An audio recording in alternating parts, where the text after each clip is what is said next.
प्राण प्रतिष्ठा के बाद दो मुख्य होते हैं। एक नेत्रोन्मिलन कहते हैं कि भगवान राम के या भगवान जो भी भगवान के प्राण प्रतिष्ठा होते हैं तो उनके नेत्र के ऊपर से जो वस्त्र होते हैं, पट होते हैं, वो हटा दिए जाते हैं।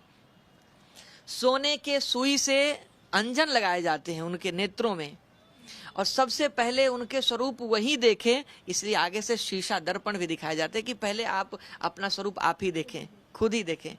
और दूसरा जो होता है उनका श्रृंगार होता है, उसमें मंत्र से उसमें हम आचार्यों के द्वारा उसमें प्रविष्ट कराते हैं भगवान के आत्मा को, भगवान के उसमें अंश को।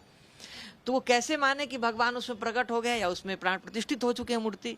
ऐसे माने जैसे भगवान राम लला 22 जनवरी को, पिछले वर्ष 22 जनवरी को जब प्राण प्रतिष्ठित हुए और उनका जब पट हटा तो जितने श्रद्धालु थे वो सब देख करके उनके रोमांचित हो गए थे। आपके भी हो गए होंगे, वो रोने लगे थे। ऐसे कोई पत्थर की मूर्ति को देखकर रोता है क्या? जो इतने बड़े बड़े कठोर दुख को, दर्द को, जख्मों को झेल लेते हैं, वो एक पत्थर के मूर्ति को देख करके वो रोने लगता है। उसके शरीर के एक एक रोम रोमांचित हो जाते हैं, पूरी अयोध्या रोने लगती है। ऐसे राम व्यथा की गाथा एक एक कह देना चाहती है कि राम की व्यथा क्या थी 2023 से पहले। तो ये सब चीजें देखते हैं तो ऐसा लगता है कि वास्तव में भगवान है और भगवान के द्वारा ये सब कुछ रचित है। एक भजन हम हमेशा से गाते थे और आपके चैनल के माध्यम से बहुत सारे लोगों ने सुना भी होगा। उस भजन को मैं सुनाता हूँ, क्योंकि आपने अभी कहा कि अयोध्या के लव कुश है, तो लव कुश ने गीत गाया था राम जी के दरबार में। भगवान श्री रामचंद्र जी के सामने आकर के दोनों पुत्रों ने वाल्मीकि से शिक्षित होकर के आए थे और कहा कि हम ही है सुत राम तिहारे। और पूरी राम कथा यानी बाप के सामने बेटे ने बाप के जन्म से लेकर के उसके पूरे वर्तमान तक के हर एक कथाओं को, व्यथाओं को सुनाया। तो मैं उस कथा को आपको सुनाता हूँ।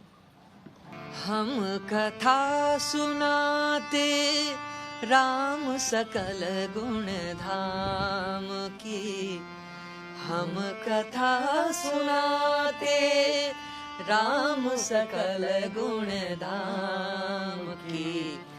ये रामायण है पुण्य कथा श्री राम की। ये रामायण है पुण्य कथा श्री राम की। जम्बूद्वीपे भरत खंडे आर्यावर्ते भारत वर्षे एक नगरी है विख्यात अयोध्या धाम की। यही जन्म भूमि है परम पूज्य श्री राम की। हम कथा सुनाते राम सकल गुण धाम